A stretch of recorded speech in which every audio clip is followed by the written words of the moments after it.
안녕하십니까? 머니케어 뉴스 케어맨입니다. 늘 종목 리포트를 통해서 여러분들과 공감을 만들어 나가도록 노력하고 있습니다. 물론 그 중에는 제가 발음이 별로 안 좋아서 여러분들이 좀 짜증이 나시는 부분도 있을 겁니다. 최대한 노력을 해서 사운드 좋게 노력해 보도록 하겠습니다. 오늘 여러분들하고 탐구할 종목은 국도화학인데요. 뭐, 이 회사 같은 경우는 글로벌 에폭시 세계 1위 기업이다라고 여러분들께서 생각하면 됩니다. 우리나라에 이런 기업들이 의외로 많이 있는데 사실 뭐 우리가 공부를 하다 보면 잘 알게 되지만 일상적인 생활에서 국도화학 뭐 LG화학보다 한참 못한 거 아니야? 뭐 업종별로 화학도 상당히 다양한 분야가 있으니까 말입니다. 그렇게 보시지 말고요. 국도화학 같은 경우도 여러분들이 석유화학 관련돼서 꼭 한 번씩은 체크하고 가야 될 그럴 종목이다라고 생각을 하고요. 최근에 제가 이야기 드린 석유화학 업종의 3분기, 4분기 개선 이유에 대해서 한번 리포트 해드린 적이 있을 겁니다.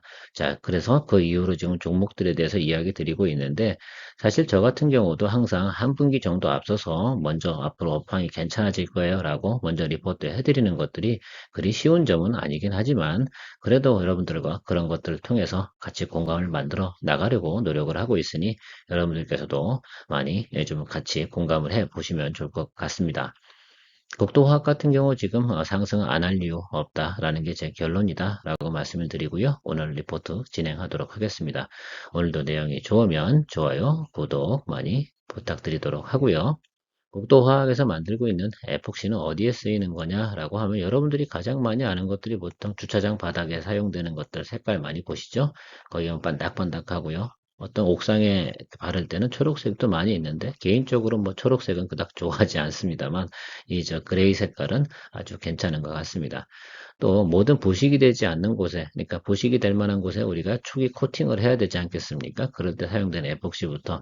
에폭시는 종류가 상당히 다양합니다. 제가 알기로는 10가지에서 한 20가지 정도 사이가 있는 걸로 알고 있는데, 뭐 파이프, 그러니까 예를 들어서 지금 저희 사막에 같은 경우 환경이 상당히 열악하잖아요. 열도 많이 나고, 비도 내리기도 하고, 겨울도 지나야 되고, 뭐 그런 것들 과정 속에서 상당히 예를 들면 관리가 필요한 곳에 필요한 것들이다. 배도 마찬가지고 자동차도 마찬가지 아니겠습니까? 자동차도 과거에 예를 들면 아주 오래된 자동차들 보면 부식이 많이 되지 않습니까? 그 초기 에폭시 처리가 잘못되게 되면 결과적으로 차가 공부상 녹이 슬거나 부식이 되는 그런 과정들이 있습니다. 그런 곳에 사용되는 것들이 에폭시다라고 생각하면 될 것 같습니다. 자, 그런데 동사의 포인트 같은 경우는 두 가지가 좀 핵심이라고 좀 생각하면 될 것 같습니다. 1분기 턴어라운드 나온 것들은 통상적으로 알고 계실 거라 생각이 드는데 일단 유가가 내려왔고요. 달러가 강세로 가던 게 멈춰서 좀 정체되고 있는 모습이고 앞으로 달러의 초강세보다는 달러의 약세가 예상되는 바다라고 생각을 우리가 하고 있는 것들이 기본적인 매크로 지표다라고 생각하면 될 것 같고요. 그중에 좀 특수적인 것들은 그동안 수출은 이미 상당히 비쌌는데 지금 많이 내려와 있습니다. 이것이 영업이익 턴어라운드에 상당히 큰 기여를 하고 있다는 점이 상당히 중요할 것이다라고 생각을 하고 있습니다. 실제로 국도화학 같은 경우는 수출 물량이 상당히 많은 회사입니다. 자, 그런데 운임 비용이 너무 비싸다 보니까 그 마진율이 많이 남지 않았다라는 점들도 우리가 2022년도에 겪은 상황이다라고 체크해 보시면 될 것 같고요. 자, PBR이 보통 0.4 정도 되고 있는데 이렇게 화학업종 같은 경우는 PER 배수를 많이 받는 것들이 아니잖아요. 그래서 PBR 배수로 다 움직이는데 0.5에서 한 0.9, 1도 잘 안 넘어갑니다. 웬만해서는 아주 업황이 좋아야 한 1.2까지 갈 텐데요. 보통 0.5에서 한 0.9 정도 사이 보고 여러분들께서 거래하시면 된다라고 말씀드리는데 지금은 0.5보다 낮은 0.4에서 0.45 이 정도 수준을 왔다 갔다 하고 있는 그런 모습인데요. 자, 그렇다고 하면 더 이상 예를 들면 하락할 만한 사유는 많이 찾을 수가 없고, 최근에 유가 많이 내려왔죠. 그래서 우호적인 매크로 지표 다 형성이 됐으니까 우리가 기대해야 되는 것들은 뭐냐면 업황이 개선되면서 주가가 올라가는 것만 기다리면 되는 그런 시점이지 않을까라고 판단을 내리고 있습니다. FOC 글로벌 점유율 1위인 이 회사 같은 경우가 전체 시장의 25% 정도 차지하고 있는 거죠. 4분의 1 정도 차지하고 있으니까 매출과 시장 점유율은 상당히 높은 거고요. 국내에서 지금 57만 톤 하는데 추가로 10만 톤 정도 더 증설을 한다고 이야기 나왔고요. 중국은 지금 20만 톤 정도 되는데 중국에서 예를 들면 수요가 많이 감소했지 않습니까? 그리고 우리 코로나 팬데믹 뭐 락다운 시킨 거, 락업 해제시키는 것들 이런 것들 이번에 진행이 돼서 근데 지금 뭐 중국의 PMI 지수가 많이 올라오진 않지만 조금씩 개선되고 있다고 제가 이야기 드렸고요. 중국의 크레딧 인퍼스 지수도 설명을 한번 드린 적이 있습니다. 조금 개선되고 있는 조금 플러스는 플러스인데 확실히 개선되는 모습은 아직은 나오지 않고 있지만 그런데 중요한 건 뭐냐면 중국에 있는 공장에서 업황이 개선돼서 영업이익이 개선되고 있는 모습이 확인이 되고 있는 점도 우리가 중요하다라고 말씀을 드리도록 할게요. 왜냐하면 중국에서 차지하고 있는 전체 매출이 한 50% 정도 차지하고 있거든요. 생산 기지다 보니까 아직까지는 에폭시 수요가 가장 많은 곳이 현재는 중국이다. 자, 그럼에도 불구하고 우리가 또 빠뜨릴 수 없는 늘 중국 하다 이제 인도도 이야기 드려야 된다고 말씀드렸지 않습니까? 인도 같은 경우 생산 설비가 아예 없잖아요. 그래서 앞으로 중국 같은 경우 대신해서 대체 시장이 나타날 곳이 바로 인도다라고 저는 생각을 하고 있습니다. 인도 같은 경우는 중국의 한 15년 전의 모습, 이 정도 상태라고 제가 체크를 하고 있는데, 그 정도 상태에서 앞으로 계속 늘려나갈 것이라서, 이 분야도 뭐 장기적으로 보면 우리가 인도 시장이 성장하는 것이 상당히 큰 도움이 될 것이다. 라고 저는 체크하고 있습니다. 글로벌 에폭시 수요 전망 한번 체크해 보면 이렇게 되죠. 작년도에 뭐 좋았던 뭐 분야가 뭐 있겠습니까? 반도체도 안 좋죠. 다 안 좋죠. 뭐 금리 인상하고 뭐 여러 가지 상황들이 벌어졌기 때문에 좋았을 상황은 별로 없습니다. 자, 그래서 턴어라운드 하는 거면 우리가 체크하자. 그래서 항상 보면 주가가 이렇게 떨어졌는데 빈자리만 우리가 채우는 백투 노멀 이야기 상당히 많이 드렸지 않습니까? 이번에도 동종목도 그냥 백투 노멀로 가는 과정. 2023년도와 2024년도는 과거로의 복귀 이 정도 개념으로 우리가 접근해 주시면 좋을 것 같고 과거로의 복귀 정도만 수준으로 된다라고 생각하면 이 정도 수준이라고 좀 생각할게요. 제가 2022년도 수준을 보자는 건 아닙니다. 2021년도 수준까지만 간다라고 생각을 하고 우리가 올해 그 정도 레벨까지만 올라가 준다고 하면 주가는 2021년도에 그 정도 수준까지는 좀 가져야 되지 않나라는 부분을 우리가 고려해 볼 만합니다. 물론 무거운 종목이고 인기가 많지 않죠. 그럼에도 불구하고 있잖아요. 웬만한 그 기술주 해가지고 여러분들 30% 이상 수익 내는 게 이렇게 쉬운 건 아닙니다. 그러니까 이런 종목들도 동종목 같은 경우는 주가가 다른 화학 종목 같은 경우는 그 비싸잖아요. 보통 10만 원, 30만 원 막 이렇게 하는데 아직 만 원대자리에 있는 거라서 여러분들도 충분히 예를 들면 접근 가능한 그런 종목이지 않을까 생각을 하고 있습니다. 아무래도 뭐 주당 단위 가격이 비싼 것들은 많은 분들이 접근을 잘 안 하시더라고요. 자, 앞에서 말씀드린 것처럼 중국의 전체 시장 매출이 에폭시 비즈니스에서는 54% 정도 차지하고 있습니다. 그러니까 중국 수요가 개선되는 게 가장 중요하죠.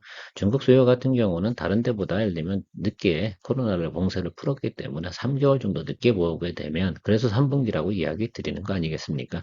석유화학 업종 대부분이 3분기부터 개선되는 이유 중에 하나가 바로 중국의 리오프닝 부분이 3개월 정도 늦어진 부분, 이런 부분들 때문에 아무래도 그 영향을 많이 받을 것이다 라는 걸 체크해 볼 수가 있고요. 그럼에도 불구하고 2분기 지금 예상 이익들이 전분기 대비해서 7%, 영업이익은 91% 개선된다. 그러니까 QOQ 대비해서 상당히 턴어라운드가 이루어지고 있다라는 모습들을 우리가 예상할 수가 있고 확인이 거의 다 된 거죠. 지금 정도 나오는 리포트 정도면 거의 뭐 원인 그 컨센서스하고 일치되는 부분까지 조금 뭐 부족한다 하더라도 전분기보다 많이 떨어질 만한 이유는 없다는 것들이죠. 그러니까 이 부분이 그러니까 4분기 때 작년도 4분기 때 최저점을 찍고 1분기 때 조금 개선되고 2분기가 좀 더 1분기보다 개선되는 이 모습이 결국은 주가를 갖다 어떻게 돼요?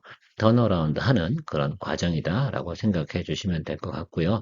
에복시 스프레드 가격도 과거에서 뭐 급격히 떨어졌잖아요. 근데 좀 체크해 보시면 알겠지만 가격대가 지금이면 과거 평균 정도 수준까지 도달되어져 있는 것들이고 더 이상 또 수요가 그렇다고 급격하게 감소하는 모습들은 아니지 않습니까? 지금부터는 조금씩 늘어나는데 가격이 올라간다기보다는 공급량이 늘어나가는 과정, 그러면서 매출과 이익이 증가하는 모습일 거라고 생각을 하고요.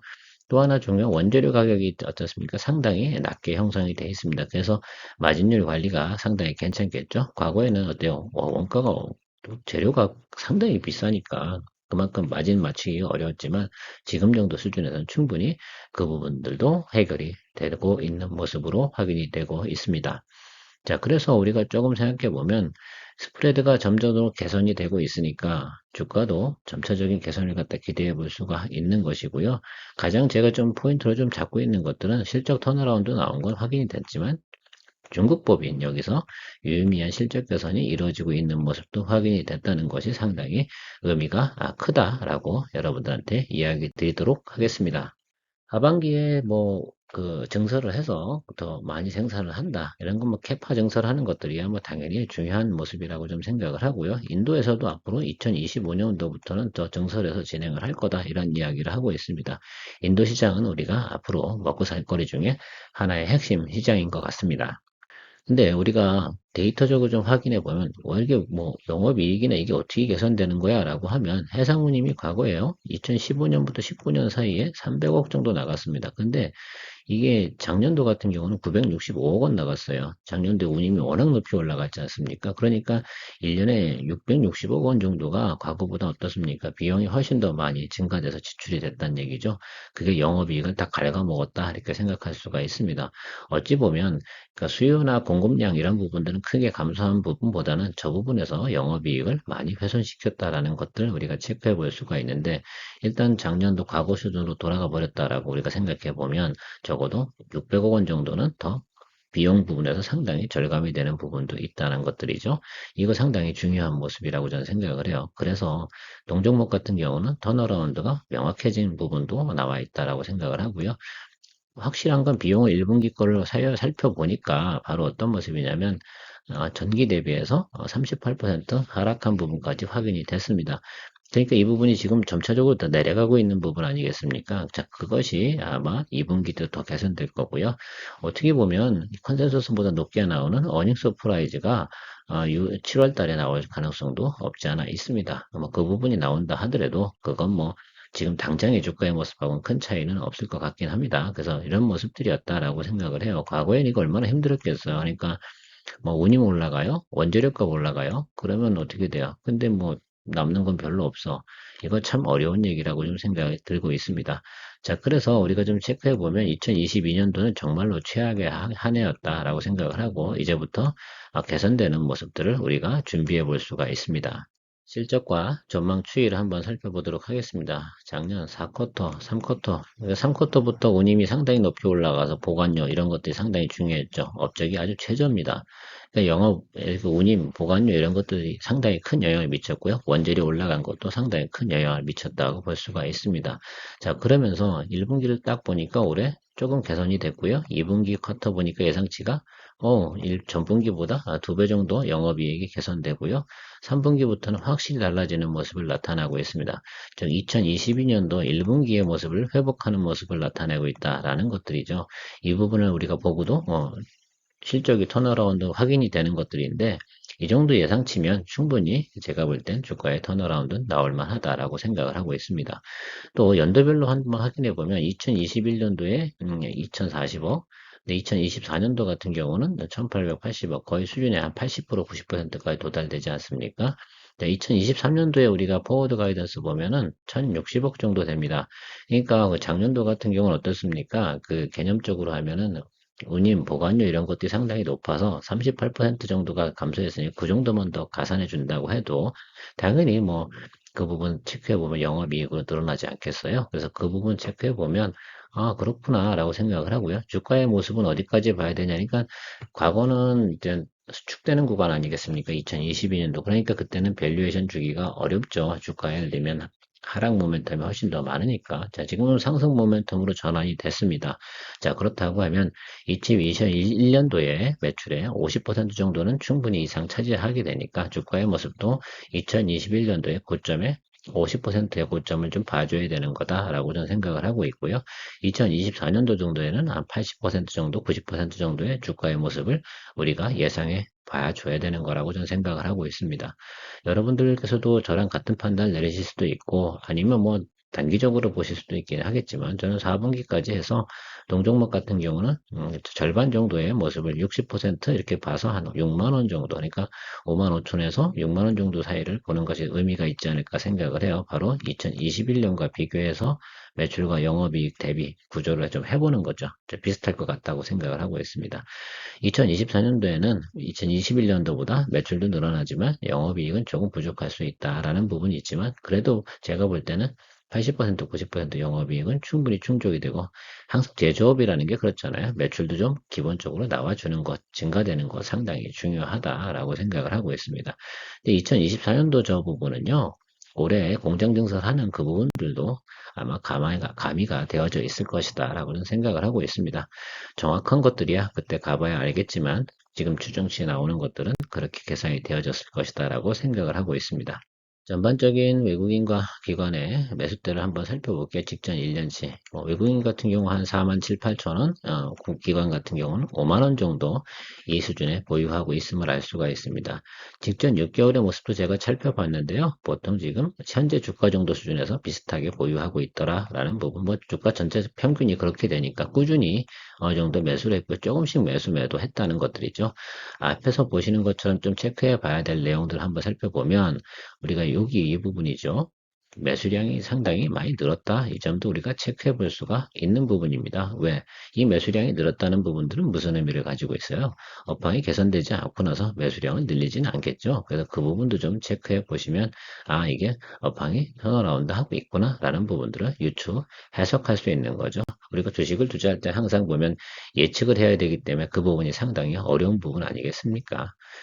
늘 이야기 드리지만 그래도 마무리 차트를 보면서 분석을 해놓고 내가 언제쯤 공략을 해 나가는 것이 중요한 거 파악해야 되지 않겠습니까? 생각해보면 이런 구간은 쳐다보지 말자. 처음으로 시그널 라운드는 이 구간이다. 근데 221동평선 넘지 않은 이유는 전분기 대비해서, 전년도 대비해서 업황이 확실하게 개선되는 모습, 이런 것들이 나타난 것이 아니다. 자, 그러니까 221 못 넘고요. 다시 121 이평으로 수렴한 거, 이런 거 제가 최근에 많은 설명을 드렸습니다. 여기 최저 바닥은 42,500원 이 부분이고요. 지금 평균가는 46,000원 정도 되니까 갭 차이가 4,000원 정도 차이가 나죠. 이 윗단으로 4,000원 정도 더 보시고 생각을 해보면 좋겠죠. 지금 주가는 이렇게 올라가서 이렇게 멈추는 그런 모습을 나타내고 다시 눌리는데, 어디로 눌린다고요? 221 이동평균선 바로 윗단. 그러니까 여러분들은 다음번 한 달 정도 후에 47,500원 언더쯤에서 매수해 주는 것이 가장 좋은 공략 시나리오가 될 것이다라고 생각을 하고 있습니다. 물론 지금 가격에 매수해도 연말까지 간다 그러면 저는 괜찮을 것 같다라고 판단을 드리긴 하지만, 그럼에도 불구하고 한 달 동안 이렇게, 그죠? 이 꼭지점이 한번 해가지고 조정을 받을 거 아니겠습니까? 이때 기분이 상당히 언짢거든요. 기본적으로 마이너스 한 10% 먹고 가면 아우 짜증나거든. 그 기간은 한 달 동안은 좀 다른 분야 하시면 될 것 같고요. 한 달 정도 후에 지금 제가 볼 때는 극도화하게 어닝이 발표되는 날, 그쯤이 아마 조정을 받는 날일 거라고 생각을 하고 있습니다. 자, 그래서 그날쯤에 대해서 여러분들께서 매수 포인트를 잡고 알람 하나 걸어두시면 얼마나 좋겠습니까? 제가 볼 땐 47,500원 알람 하나 걸어두시고 기다리고 있다가 그 이하로 다시 내려가면, 지금 가격은 47,500원보다 못하죠. 자, 근데 한 달 동안 허송세월을 해야 된다니까요. 여러분들께서 지금 가격에 사서 한 49,000원, 48,000원까지 올라갔다가 그 단기 차익 노리려고요? 그래봤자 얼마 되지 않습니다. 7%, 8% 수익 내려고 여러분들께서 무리할 이유는 별로 없다 사료되고요. 그래서 제가 볼 땐 6만원, 뭐, 이 정도 타겟, 혹은 제가 보는 건 5만 5천 원과 6만 원 이 사이의 타겟인데요. 여기 타겟을 먹기 위해서 오래 갈 수 있는 방법이 있다고 그러면 좀 더 포인트가 되는 구간에서 매수하는 게 좋죠. 그러니까 지금 2분기는 업적이 실적이 개선되는 구간이고요. 턴어라운드가 명확해지는 구간들은 3분기부터니까 여러분들께서 3분기 들어서는 초입에 매수해주는 그런 우리가 전략 시나리오를 구사해 보시면 어떨까라고 권장드리도록 하겠습니다. 뭐 제 개인적인 의견이니까 여러분들께서 판단은 잘 내려주시면 좋을 것 같고, 앞으로 그렇게 되겠죠. 한번 올라갔다 221 이평 근처 수렴했다 다시 올라가고요. 60일 수렴하고 이런 식으로 갈 겁니다. 그 점을 좀 잘 고려해서 여러분들이 투자에 결정을 내리시면 좋을 것 같고요. 오늘 내용 도움이 좀 되셨습니까? 예, 그렇다고 하면 좋아요, 구독도 많이 눌러주시기 바랍니다. 늘 여러분들의 투자 생활에 도움이 되도록 노력하는 머니케어 뉴스였습니다. 감사합니다.